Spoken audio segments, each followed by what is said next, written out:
오늘 하나님께서 우리에게 주시는 말씀은 고린도전서 9장 말씀입니다. 9장. 네, 9장 말씀이 1절부터 27절까지 좀 긴데요.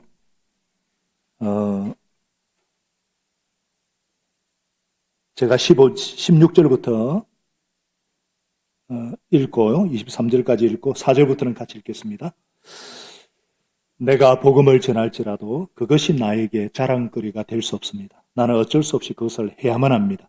내가 복음을 전하지 않으면 나에게 화가 미칠 것입니다. 내가 자진해서 일을 하면서 삭슬 받을 것입니다. 자진해서 일을 하면은 삭슬 받을 것입니다. 그러나 내가 마지못해서 하면 직무를 따라 한 것입니다. 그리하면 제가 받을 삭은 무엇이겠습니까? 그것은 바로 내가 복음을 전할 때에 값없이 전하고 복음을 전한 데에 따르는 나의 권리를 이용하지 않는다는 그 사실입니다. 나는 어느 누구에게도 얽매이지 않은 자유로운 몸이지만 많은 사람을 얻으려고 스스로 모든 사람의 종이 되었습니다. 유대 사람들에게는 유대 사람을 얻으려고 유대 사람같이 되었습니다. 율법 아래 있는 사람들에게는 내가 율법 아래 있지 않으면서도 율법 아래 있는 사람을 얻으려고 율법 아래 있는 사람같이 되었습니다.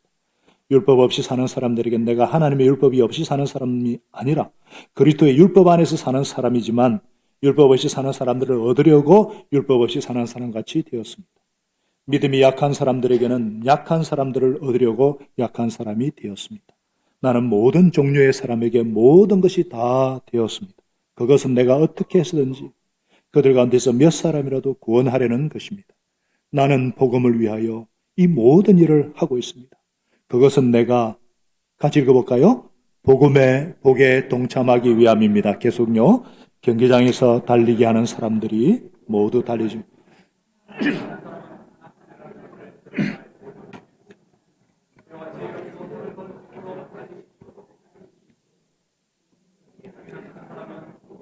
절제를 합니다. 그들은 썩어 없어질 월계관을 얻으려고 절제를 하는 것이.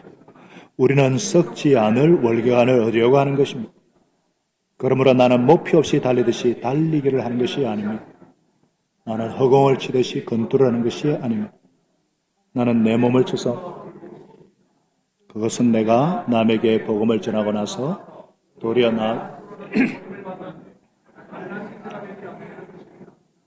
아멘. 제가 원래 목소리가 참 좋은데 그죠? 계속 목이 잠겨가지고 하나님의 말씀을 전하는데 방해가 되지 않도록 기도를 부탁드립니다.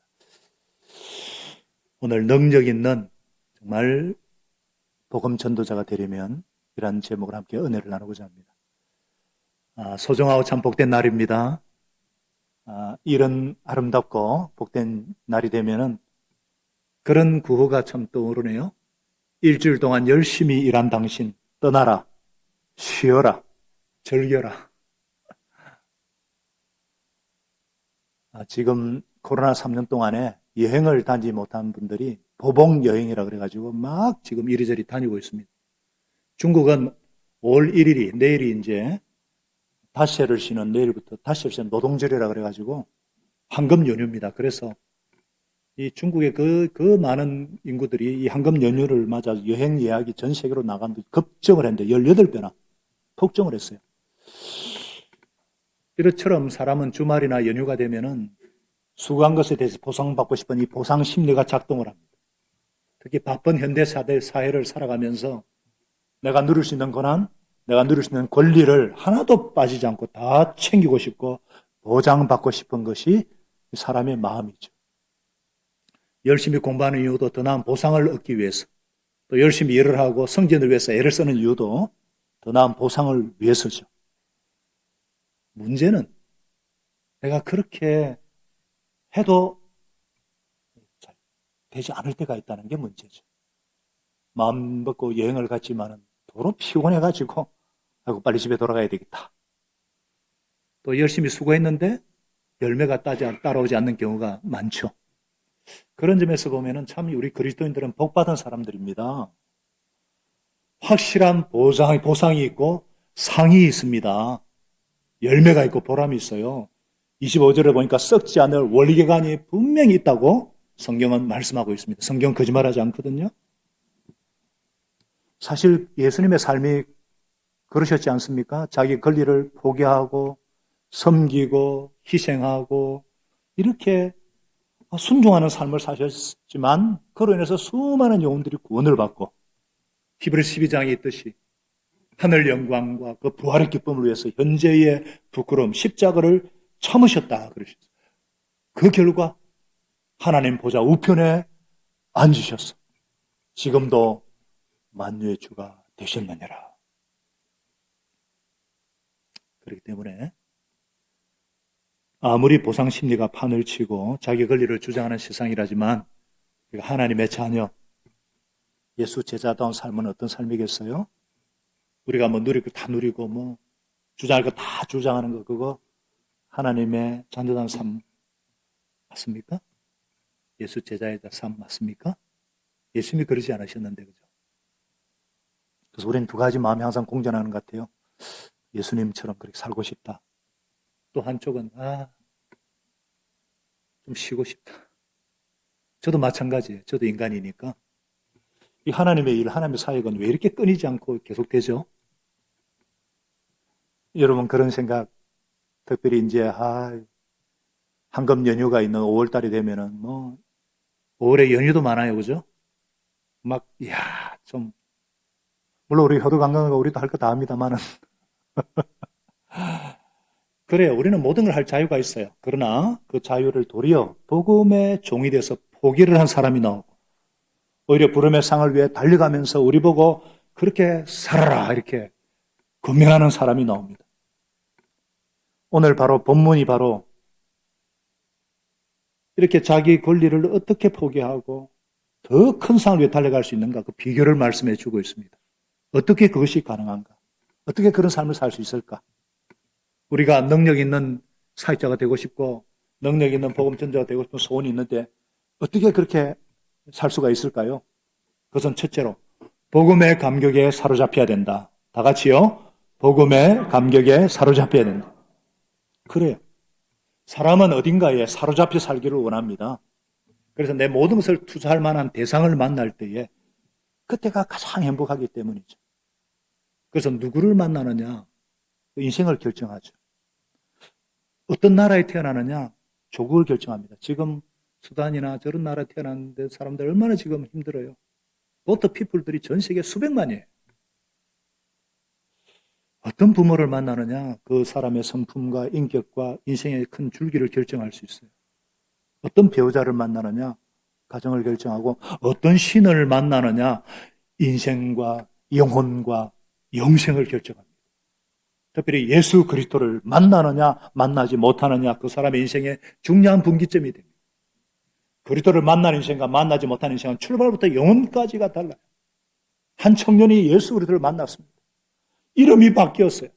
기독교를 핍박하고 박해하던 그 사울이라는 사람이 목숨을 걸고 복음을 전하는 사도 바울로 변화됩니다. 이것이 그 인생에 너무나 중요하기 때문에 그는 가는 곳마다 예배 시간마다 이 예수를 만난 감격을 간증을 해요. 그 사도행전에 얼마나 기록할 게 많아요. 그런데 9장, 22장, 20장 세 번에 걸쳐서 이 바울이라는 사람이 예수를 만난 것을 간증을 해요. 그 놀라운 변화를 가리켜서 그리스도께서 사울을 바울로 바꾸셨다. 그리고 바울은 세계의 역사를 바꾸었다. 더 이상 무슨 말이 더 필요할까요?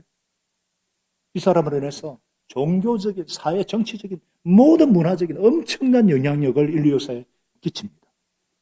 이 바울을 누가 바꾸었는가? 이 바울을 누가 변화시켰는가? 예수 그리스도, 부활하신 주님께서 그렇게 만드셨다는 거예요. 하나님의 작품이에요. 그래서 그는 이 복음, 내가 이 복음을 전하지 않으면 나에게 화가 미칠 것이다. 그가 복음을 알게 되고 구주 예수를 알게 되었는데 이 예수 복음을 전하지 않으면 재앙이 큰 화가 심판이 말 것이다. 이게 진짜 그가 예수를 만난 증거죠. 야, 이 사람 진짜 복음 전도자구나. 삶을 보면 알 수 있잖아요. 19절은 말하죠. 나는 어느 누구에게도 얽매이지 않은 자유로운 몸입니다. 정말 자유로운 몸. 그런데 많은 사람을 구원하고 얻으려고 스스로 모든 사람의 종이 되었습니다. 한 영혼이라도 더 구원하려고 자기의 권리와 자유를 다 포기하고 모든 사람의 종이 되었다는 거예요. 여러분 진짜 예수 믿는 사람이 누굽니까? 그 삶에서 열매를 보면 알 수 있죠. 어떤 목사님이 식당에 초대를 받아 가니까 그 식사 초대를 한 집사님이 아이고 이것은 목사님 모가지입니다 그래요. 네, 경상 사투리 모가지라 몫이란 뜻이거든요. 목사님 몫입니다 하고 이 삼계탕 다 목사님의 모가지. 사람마다 다 자기 모가지, 자기 몫이 자기 권리가 있어요. 목숨보다 더 소중하게 여기는 무슨 일이 또 자기 몫을 챙기려고 하는 그런 세상이잖아요. 그런데 자기 권리를 포기하고 다른 사람의 유익을 위해서, 영혼 구원을 위해서 이렇게 나는 정말 스스로 그것은 모든 사람이 종이 되었다. 이 특별한 사람이잖아요. 근데 이 사람만 특별한 사람이에요? 아니요. 예수 믿는 사람이 바로 그런 사람이라는 것입니다. 그래서 23절은 말씀합니다. 우리 같이 한번 읽겠습니다. 시작. 나는 복음을 위하여 이 모든 일을 하고 있습니다. 그것은 내가 복음의 복에 동참하기 위함입니다. 하나님 나라의 복음을 위해서 자기의 권리를 포기하고 이 복음을 위해 살았던 사람이 그 받을 복, 이 복음의 그 복, 이 세상 그 어떤 것과도 비교할 수 없는 이 축복, 이 복음에 동참하는 복이 최고의 복이라는 거예요. 여러분, 복음의 복이 무엇입니까? 복음이 무엇입니까? 복음은 한마디로 살아계신 하나님의 아들 예수 그리스도 그분이 복입니다. 아멘. 따라하겠습니다. 살아계신 하나님의 아들 예수 그리스도 그분이 복입니다. 제가 하는 말이 아니에요. 마가복음 1장 1절에 그렇게 말하고 있어요. 복음의 시작이 뭐냐? 살아계신 하나님의 아들 예수 그리스도. 마가복음 1장 1절 한번 비춰줘봐요. 1부하고 2부하고는 설교가 틀리기 때문에 잘 따라오셔야 됩니다. 예수 그리스도 복음. 결국 십자가에 죽으시고 부활을 성천하시고 지금도 성령으로 하나님 나라를 이루어 가시는 이 복음. 이것이 얼마나 놀라운 복인가. 하나님께서 저와 여러분을 사랑하시는 거 믿으십니까? 성경에는 주구장창 창세기 계시록까지 내가 너를 사랑한다 사랑한다 아무리 그렇게 말씀을 해도 선지자를 보내가 그렇게 얘기해도 말을 안 들으니까 하나님이 할 수 없이 우리가 똑같은 사람의 몸을 입고 이 땅에 오셨어요. 그리고 사랑을 확정하기 위해 십자가에서 내가 박혀야 될 것 손목에 대신 박히시고 내가 박혀야 될 발목에 대신 그 굵은 대못에 박히시고 내가 찔려야 될 그 허리 내 죄로 인해서 내가 그렇게 수치와 저주와 심판을 받아야 되는데 대신 찔리시고 대신 박히시고 그 죄가 없으신 하나님의 아들이 왜? 사랑하기 때문에. 아무리 내가 너를 사랑한다 그렇게 해도 모르니까 업어서라도 우리를 천국에 데려가시기 위해서 그래서 십자가 지신 거예요. 그리고 십자가 위에서 한마디 말씀을 남겼잖아요. 내가 너를 이처럼 사랑한다. 내가 너를 이처럼 사랑한다.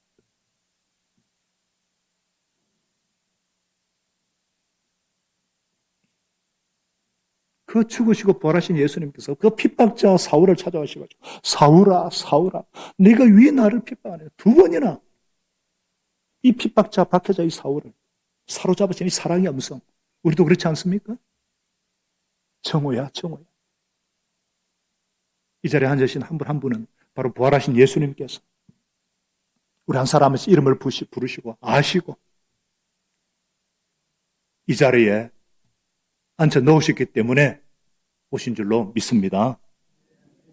동일하게 이 사랑 때문에 이 복음의 놀라운 비밀을 그 복을 알게 하시고 그리고 우리를 한 사람 한 사람을 붙잡으셔서 교회의 일원이 되었다는 것은 무슨 말이에요? 그리스도의 몸에 연결된 지체가 되었다 이 말이에요. 예수님을 주요 그리스도로 영접하는 순간 우리는 예수 그리스도의 몸인 교회 공동체의 일원이 되는 거예요. 교회의 머리 대신 예수님께서 우리 각자에게 역할을 맡겨주는 거예요. 너는 입의 역할을 하라고 저를 말씀을 대언하고 어떤 사람은 심장의 역할, 폐 역할 기도하고 발의 역할 전도하고 손의 역할 봉사하고 그래서 성령께서 우리 한 사람 한 사람을 이 복음의 축복에 동참하는 그런 거룩한 소원도 주시고 그렇게 살 수 있는 능력도 주시고 그렇게 은사를 주시는 거예요.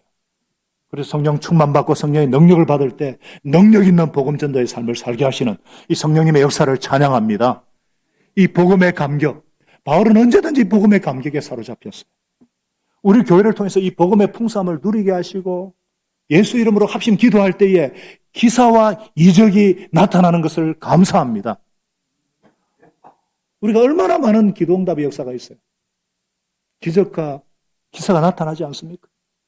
아픈 자들 위해 기도하고 선교지를 위해 기도할 때마다, 그리고 전혀 예수 믿지 않을 것 같은 분들을 정말 섬겨서 기도할 때마다 이 복음의 감격에 사로잡힌 목자들, 중직자들, 이 중보기도 사역자를 통해서 하나님께서 일하시는 것을 진심으로 감사하고 찬양합니다.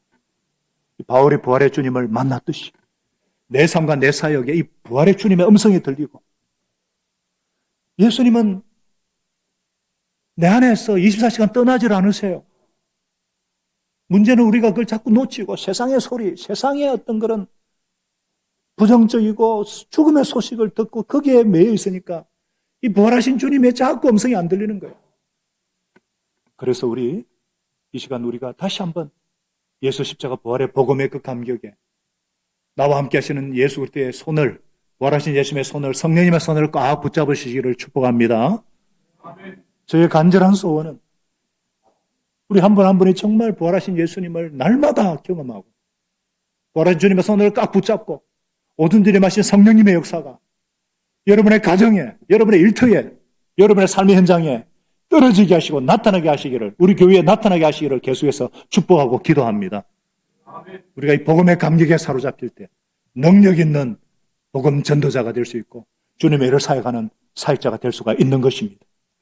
그렇게 우리에게 소원을 주시고 주님 뜻대로 살고 싶은 능력도 주시고, 그렇게 이 자리에서도 오늘도 예배 자리에 불러주신 살아계신 예수님을 경배하며 기뻐하며 찬양합니다. 능력 있는 복음 전도자는 날마다 이 복음의 감격에 사로잡히는 자예요. 뿐만 아닙니다. 능력 있는 사역자는요, 자신의 권리를 포기하는 사람입니다. 뭐라고요? 자신의 권리를 포기한다. 자, 무슨 말이냐? 오늘 바울이 그 얘기하고 있거든요. 자기는 자유지만은 정말 복음 때문에 자기의 권리를 포기한다는 거예요. 이것이 바로 복음의 복에 동참하는 증거예요. 사도라 부르심받은 헌신의 증거라는 것입니다. 그 당시 고린도 교인들 중에는 바울의 사도권을 의심하면서 왜 사도의 권리를 사용하지 않느냐 비판하는 자들이 있었어요. 왜냐하면 베드로나 다른 사도들은 사역하면서 교회로부터 생활비를 공급받았거든요. 예, 목회자의 생활비는 교회에서 책임지는 게 원칙이에요. 그런데 고린도 교회는 바울이 개척한 교회입니다. 개척한 교회이기 때문에 생활비 얘기하기가 부담스러워요. 바울이 그런 얘기를 못.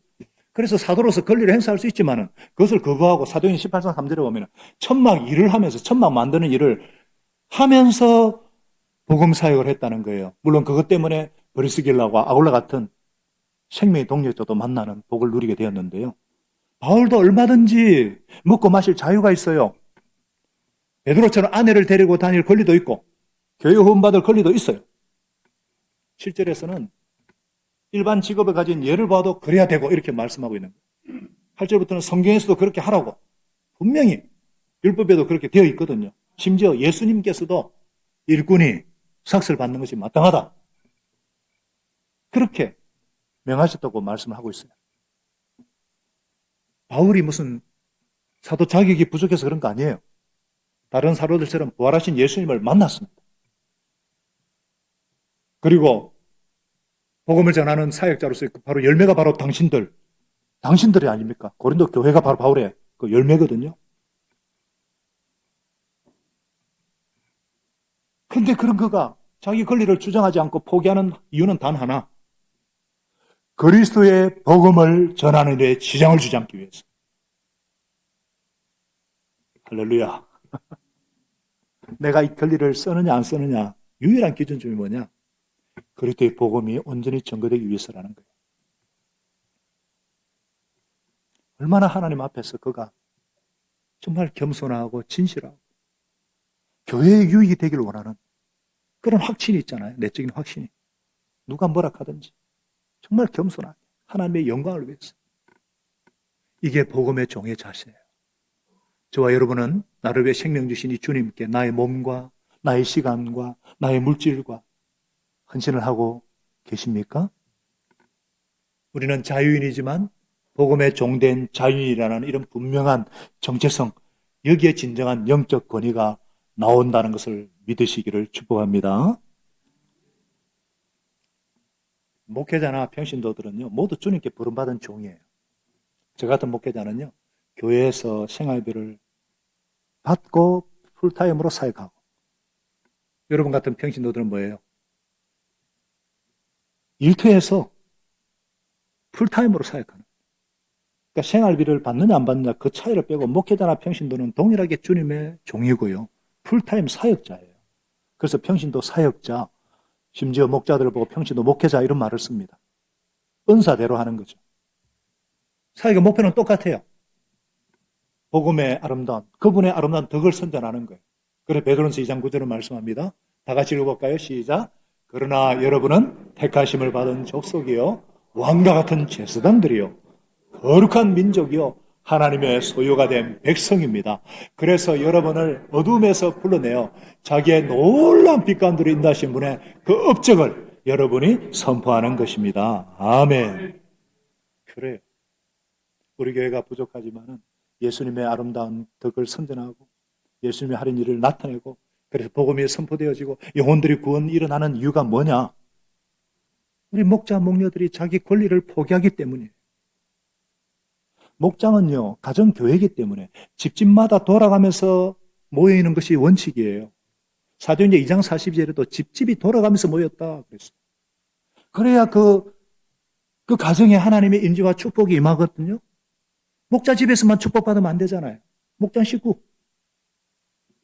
그런데 목자들은 이 목장 식구들이 마음이 내키지 않아 하고 자원할 때까지 그냥 계속 우리 집에서 모입시다. 뭐예요? 그건 자기 권리를 포기하는 거예요. 권리 포기해요. 평소에도 희생적으로 막 이렇게 열심히 잘 섬기다가 그러면은 목자들의 필요도 좀 아셔야 돼요. 상호 의존 관계고 상호 가족인데 목자는 쉴 수가 없잖아 매주. 목장 식구는 돌아가면서 빠지더라도 목자는 그렇게 할 수 없잖아요. 자기 권리를 포기했기 때문에. 식구의 도움을 기대할 수도 있는데 좀 알아서 좀 이제 좀 이렇게 말 안 해도 좀 같이 좀 오픈다고 섬겨주면 좋겠는데 그런 도움이 오지 않더라도 섭섭한 마음이 들지 않도록 주여 섭섭마귀가 틈타지 않게 해주세요 하면서 마음을 또 추스리고 왜 그래요? 자신의 권리를 포기했기 때문에. 그래서 영혼구원의 역사가 일어나고 있는 거예요. 내가 한 만큼 해주기를 기대하면은 그때부터 마음이 불편하고 그때부터 영혼 구원의 일은 일어나실 수가 없는 거예요. 내 권리를 포기하고 계속 섬길 때 결국 그 사랑에 감복해서 마음에 움직여지고 예수님을 영접하게 되고 마침내 그들도 자기 권리를 포기하고 섬기는 예수 제자가 되는 거예요. 보고 배우는 거예요. 예수님의 삶, 예수님의 사역과 성품을 따라하는 목자, 목녀를 보고 배우고 목장 식구도 또 그렇게 보이고 부모의 삶을 보고 배우고 자녀들도 그렇게 되고 어린이 목자, 청소년 목자, 싱글 목자들이 이렇게 세워지는 거예요. 그래서 우리 교회는 100명의 목자들이 세워지기를 그렇게 기도하고 있는 거예요. 100개의 가정교회가 세워지면 이 지역을 좀 뒤엎을 수 있지 않을까요? 아멘이십니까? 거기에는 희생이 따르죠. 우리 교회가 천하보다 귀한 영혼군의 열매를 맺으려면 계속해서 이런 권리를 포기하는 그런 아름다운 그럴 때 열매가 있습니다. 마치 바울이 20절에 그랬잖아요. 영혼군을 위해서 유대인이 있으면 유대인처럼 행동하라. 이방인들이 있으면 이방인처럼 행동하는. 그러니까 어떤 영혼구원이라는 본질을 위해서라면 다른 것은 뭐 어떻게든지 한 영혼 더 얻고자 하는 이 강렬한 소원 때문에. 그래서 22절에 말씀하잖아요. 믿음이 약한 사람들에게는 약한 사람들 얻으려고 약한 사람에게 모든 종류의 사람에게 모든 것이 다 되었고 심지어 만물의 찌꺼기 되었다. 그것은 내가 어떻게 해서든지 그들 가운데서 몇 사람이라도 구원하려는 것입니다. 영원하는 능력 있는 사역자가 되려면 바로 이런 자세가 가장 중요하다는 거예요. 이게 예수님의 마음이잖아요. 그래서 목장을 통해서도 이렇게 영혼구원이 일어나는 걸 보면은요. 믿지 않는 분이나 처음 오면 거부감 주지 않고 노력하기 때문에 새로운 분이 오면은 순수 무시하고 그분이 즐거운 시간을 가질 수 있도록 배려하는 거죠, 배려. 그래서 우리도 예배 때 세 번역을 사용하는 이유가 처음 온 분들은 개혁 개정 한자 나오면 어려우니까 부담 주지 않으려고 하는 거예요. 또 처음 나오는 분한테 갑자기 막 관심을 집중하면 굉장히 불편하거든요.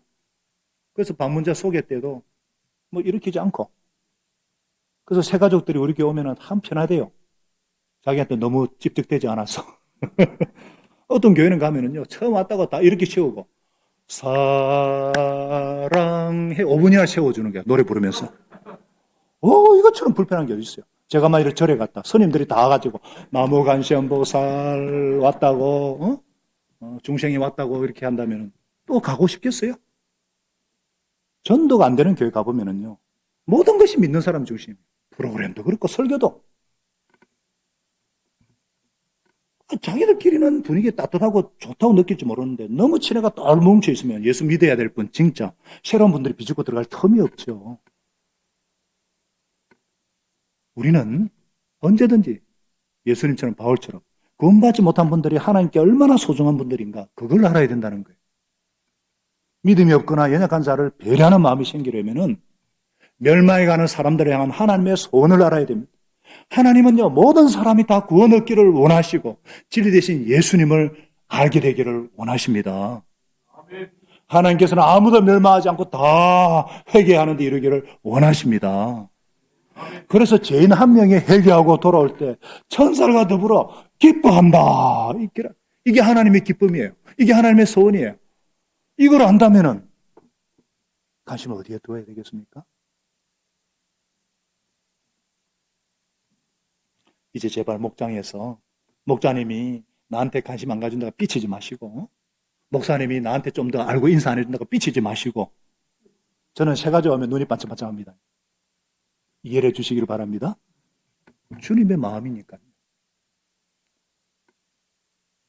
오래 신앙생활 하신 분들은 뭐 그렇게 해도 상처 안 받지만 새 가족들은요 조금만 해도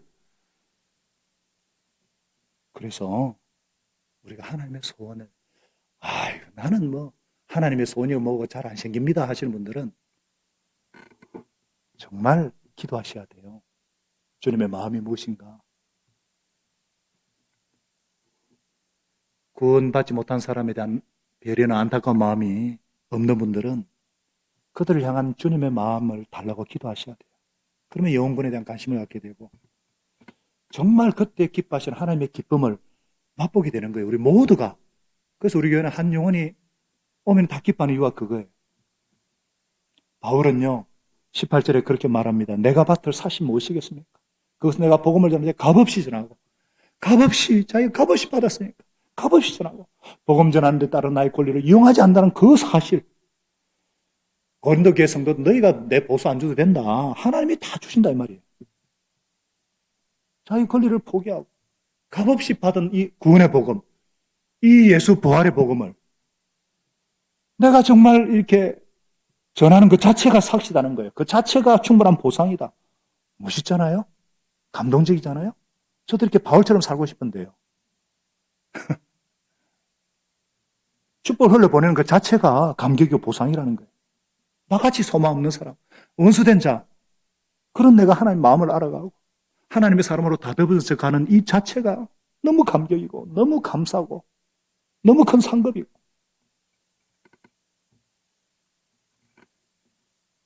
우리에게도 이런 마음을 부어주시기를 예수님의 이름으로 기도합니다. 고린도 교회는 많은 문제가 있는 교회였어요. 분쟁이 있고 음행이 있고 막 음식 문제 그런 여러 가지 문제 앞에 바울이 준 답은 딱 하나예요. 그죠? 자기 입장에서 보지 말고 자기 유익과 건립편에서 보지 말고 항상 다른 사람의 입장, 다른 사람의 유익을 먼저 챙겨라. 이건 예수님의 가르침이거든요. 예수님의 삶이거든요. 예수님의 삶의 특징이 순종이고 섬김이거든요. 우리의 구원을 위해서 자기 권리와 특권을 포기하셨잖아요. 십자가에 죽기까지 하셨잖아요. 이처럼 이 예수의 마음을 다른 사람의 유익을 위해서 내 권리를 유익을 포기할 때에 다른 사람의 유익과 입장이 되어 살면은 가정 문제 해결 안 될 거 없습니다. 교회 안에 시험 들 일 없습니다. 일터에서나 직장에서 어떤 문제 만나든지 다 풀어낼 수 있습니다. 예수님의 마음과 예수님의 삶을 사는 것이 모든 문제의 유일한 답인 줄로 믿습니다. 이것이 내가 받을 상급이라고 바울이 그렇게 하고 있잖아요. 바울이 하나님 앞에 섰을 때 하나님, 저는 복음 전하면서 어떤 삭도 받지 않았습니다. 내 걸린 내 자유를 포기했습니다. 오직 영혼 구원을 위해서, 주님의 그 소원을 위해서 그들의 종이 되었습니다. 이렇게 보고할 수 있다는 것은 얼마나 황홀한, 얼마나 황홀한 고백이에요. 그러면 하나님께서 뭐라고 하시겠어요? 그래, 내 다 알아. 내 다 알아. 너 정말 수고 많이 했어. 내 다 알아. 내가 알고 있어. 이처럼 황홀한 복이 어디 있을까요? 이처럼 황홀한 놀라운 복이 어디 있을까요? 이것이 복음의 복이라는 거예요. 이 사람들을 다시 한번 말씀합니다. 나는 복음을 위해서 이 모든 일을 하고 있습니다. 그것은 내가 복음을 위해, 이 복음의 복에 동참하기 위함입니다. 그러면서 나도 그렇게 살았지만 고린도 교회 성도들에게, 여러분들에게, 저와 여러분들에게 바로 이 귀중한 것을, 이 귀중한 복음을 위해서 달려가라, 이렇게 건면하고 있는 것입니다. 이런 능력 있는 사역자, 전도자 삶을 살기 위해서는 목표가 분명해야 됩니다.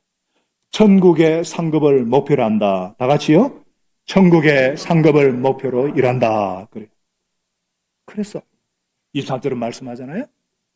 자기가 달려가면서도 경기장에 그 당시 그 올림픽 경기를 예를 들어서, 마라톤 경기를 예를 들어서 얘기하는 거예요. 다 달리는데 상을 받는 사람은 하나뿐이라는 걸 여러분 알지 못하는 거예요. 이와 같이 여러분도 상 받도록 달려가라는 거예요. 여러분, 바울뿐만 아니라 기독교 2000년 역사상 자기 권리를 포기하고 하나님 앞에서 받을 상을 위해 달려간 그런 사람들이 얼마나 많은가. 얼마나 많은, 제가 예를 들을 수가 없어요. 성경에 나오는 예뿐 아니라. 그들의 특징이 뭐예요? 이 세상이 전부가 아니라 반드시 하나님 나라가 있다. 하나님의 상급이 있다. 여러분, 정말 하늘나라 상 주신 하나님을 믿으십니까? 저는 히브리서 11장 6절 말씀을 제가 대학생 때 깊이 받았습니다. 저는 정말 내 시간이 아깝고 내 목표도 있고 내 인생의 목적도 있는데, 나 정말 이거 정말 제대로 투자를 해야 되겠는데 어떻게 하면 되겠습니까? 했을 때 진짜 하나님이 나라가 있는 것과 천국과 지옥을 보여주시고 히브리서 12장 6절 말씀을 주셨어요. 히브리서 12장 6절 말씀이 어떤 말씀인지 아시죠? 믿음이 없이는 기쁘시게 못하나니 하나님께 나아간 자는 반드시 그가 계신 것과 자기를 찾는 자에게 상을 주시는 분이라는 것을 믿어야 할지니라. 아멘. 내 권리 유익을 포기할 수 있느냐는 더 나은 보상이 있으니까 하는 거예요. 그죠? 더 나은 보상. 우리가 어떻게 복음을 위해서, 영혼을 위해서 섬기는 삶을 살 수 있어요? 진짜 하나님 나라 상급에 대한 믿음이 있을 때. 바울은 그게 분명했습니다. 물론 바울은 삼정전도 보았고 부활하신 예수님을 진짜 봤는데, 우리 또 성령께서 그것을, 시공을 초월해서 성령께서 부활하신 주님과 천국에 대한 믿음을 주시잖아요. 매주 고백하잖아요. 몸에 불과 영생을 믿고 고백하지 않습니까? 할렐루야. 말하고 생각하고 틀리면 안 되잖아요. 바울이 믿는 예수하고 우리가 믿는 예수 틀리면 안 되잖아요. 천국의 상급을 목표로 일하시기를 축복합니다. 열심히 일하는 이유가 뭐예요?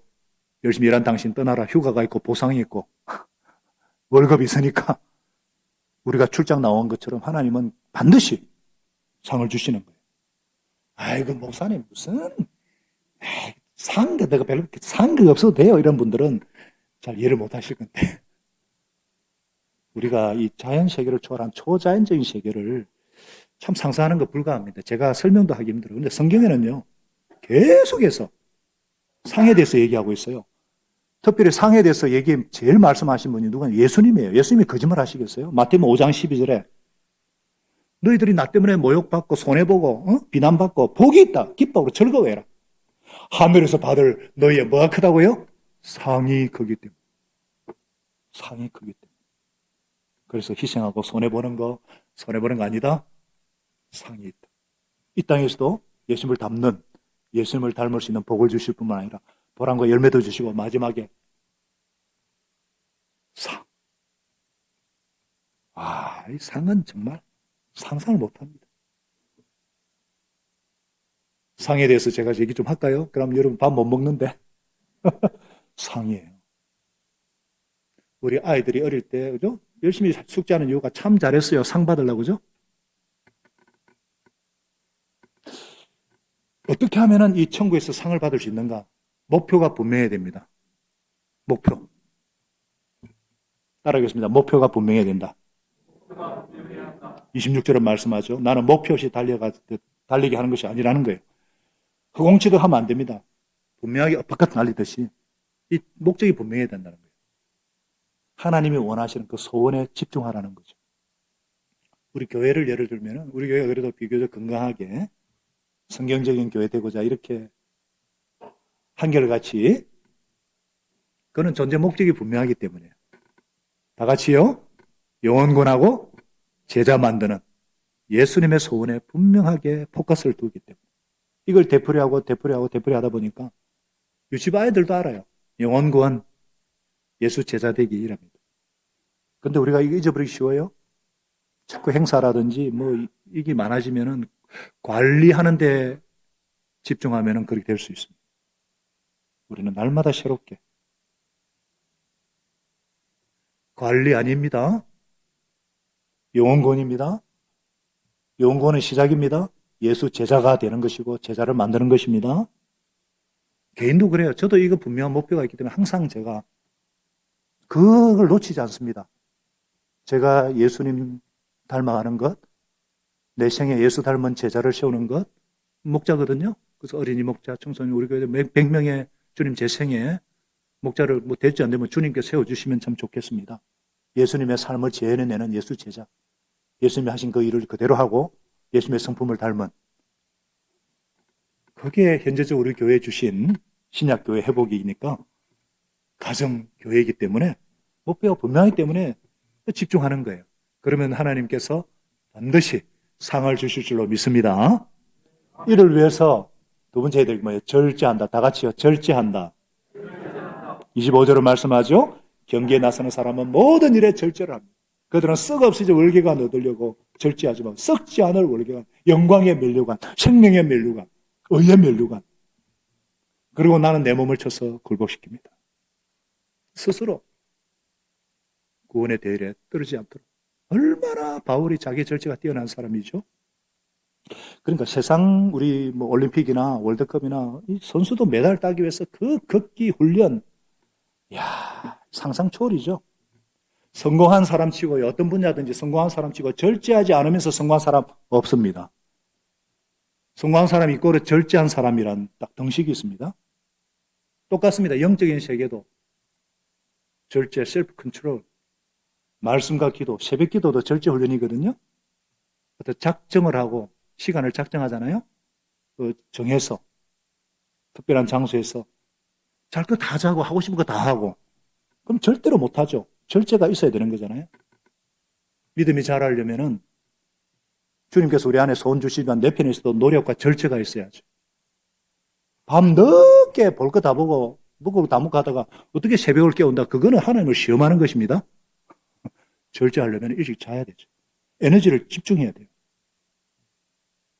그래서 절제하기 위해서는 목표와 상관없는 거 가지치기 하셔야 됩니다. 제가 손흥민을 참 좋아합니다. 손흥민 선수. 이 친구가 20대 때 축구를 하며 생각한 것들이라는 에세이를 썼어요. 그 대목에 보면은 자기가 에너지를 집중하여 어떻게 했는지 나옵니다. 리그 시즌 중에 어떻게 하느냐. 10개월 저녁 내내 10시 전에 잠자기. 10개월 내내 정크푸드, 햄버거, 콜라 먹지 않기. 10개월 내내 자유시간 외에 외출하지 않고 집에서 쉬기. 10개월 내내 스트레스 빨리 털고 평정심 유지하기. 시즌 중에 나는 이렇게 산다. 이게 젊은 피가 끓는 청년이 이런 절제정신을 한다는 게 상상을 초월하는 거예요. 축구 외에 다른 거 하지 않겠다는 거죠. 그래서 지금 세계적인 월드스타잖아요. 그의 아버지가 그렇게 가르쳤어요. 성공은 선물이다. 지금 인생을 투자해야 10년, 20년 후에 결과를 거둘 수 있다. 그 가르침을 그대로 삶으로 증명해낸 자랑스러운 아들이잖아요. 그 아버지는 독실한 크리스찬이고, 우리도 마찬가지예요. 이 상 받는 사역자, 능력 있는 사역자들에는 에너지를 전략하셔야 돼요. 인생의 사역과 목표가 딱 그렇게 있는데 방해하는 거 과감하게 제거하셔야 돼요. 우리 목자님들 중에는요, 직장에서 일하는 분량이 다른 사람의 2배 정도 되는 분들이 있어요. 그러면서도 교회 사역 잘하고 가정도 잘 돌봅니다. 그분의 삶을 보면 절제가 배어있는 것을 봅니다. 삶의 불편한 일을 과감하게 제거합니다. 그래서 필요한 일을 할 수 있는 에너지가 축적이 되는 거예요. 분명한 목표를 갖고 절제된 삶을 사는 사람을 하나님께서 사용하십니다. 절대 시간 나는 일에 일을 맡기면 안 돼요. 시간이 많은 사람에게 일을 맡기면 안 됩니다. 바쁜 사람에게 맡기셔야 돼요. 왜 그런 줄 아시죠? 절제가 안 된 사람은 못 해냅니다. 영혼을 살리고 구원하는 일을 하나님은 아무에게나 맡기겠어요? 하나님께서 정말 중요한 복음의 이 축복을 맡기고 싶은데, 저는 하나님 많은 교회가 있지만 이 땅에 우리 교회 교인들에게 시키셔가지고, 야, 아무개야 너 좀 내일 좀 하자. 마음 놓고 사용하시는 능력 있는 사역자들을 다 되게 해주시도록, 그런 평신도 사역자들, 그런 일꾼들이 다 되게 해주시도록 그렇게 기도를 합니다. 그렇게 사용해 주시기를 예수님의 이름으로 축원합니다. 저와 여러분이 능력 있는 복음의 사역자가 되고 복음의 감격에 사로잡히고 이 복음을 위해서 맥걸리도 예수님처럼 포기할 수도 않은 진정한 자유인지만 종된 자유인, 그래서 천국 상급을 목표로 절제하며 주님을 영화롭게 하는 저와 여러분 되게 하시기를, 우리 교회가 되게 해주시기를 예수님의 이름으로 축원합니다. 하나님 아버지, 귀한 말씀을 제게 주셔서 감사합니다. 우리 예수님께서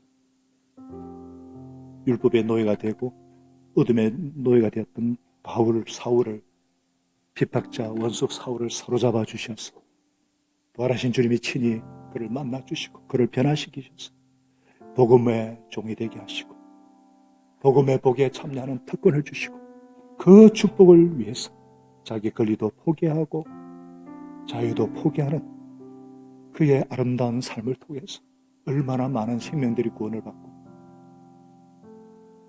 신약 성경의 27권 중에 13권을 그를 통해서 나타내신 것은 하나님 아버지, 고린도 교회의 전서 말씀을 통해서 오늘 현재적으로 우리에게 주시는 주님의 말씀은 분명합니다. 주님, 우리의 눈을 열어서 영광의 주님 바라보게 하여 주시옵시고, 우리 교회가 진짜 예수 믿는 자들, 예수 정인들, 빛과 소음으로 서게 되기를 원합니다. 우리가 예수님의 마음을 품게 하여 주시옵소서. 오늘 하나님 아버지, 하나님 앞에 예배드리는 한 분 한 분을 성령께서 만져주시고 충만케 하여 주시옵소서.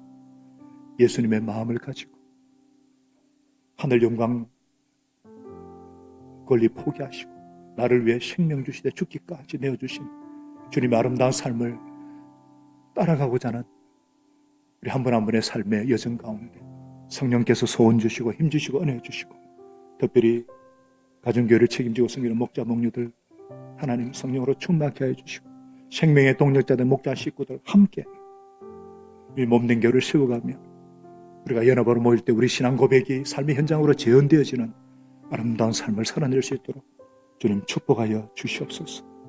이 나라 이 민족을 긍휼히 여겨주시고 하나님의 교회가 거룩한 손을 들어 기도하게 될 때에 복음으로도 동일이 될 것이며 이 땅에 하나님의 교회가 정말 축복의 통로가 될 수 있도록 주님 함께해 주시옵소서. 감사드리옵고 예수님의 이름으로 간절히 기도합니다. 아멘.